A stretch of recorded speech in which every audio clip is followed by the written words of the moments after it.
Saint Clément de Rome, plus 1er siècle. Fêté le 23 novembre. Clément fut un disciple de Saint Paul qui en parle dans sa lettre aux Philippiens, chapitre 4 verset 3. Clément est l'un des premiers successeurs de Saint Pierre sur le siège de Rome. Mais on sait peu de choses de son pontificat en ce temps de l'Église naissante. Sa lettre aux Corinthiens est le premier document où l'on voit l'Église de Rome intervenir dans une autre Église pour qui vive la charité.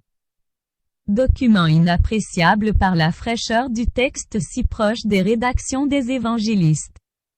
Selon la tradition, non vérifiée, il aurait été exilé en Crimée, à Cherson, où il aurait subi le martyre par noyade. Ses reliques furent ramenées à Rome par les saints Cyril et Méthode au IXe siècle. Citation, qu'il demeure donc entier. Le corps que nous formons en Jésus-Christ. Que chacun respecte en son prochain le charisme qu'il a reçu. Que le fort prenne souci du faible, que le faible respecte le fort.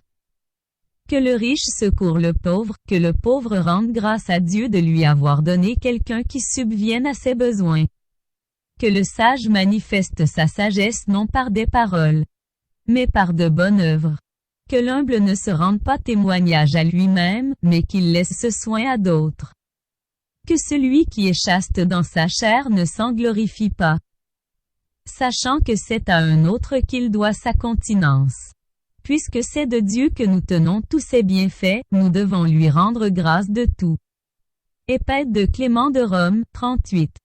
Les Pères apostoliques, Serre, Foi vivante, 1991, page 98 à 99.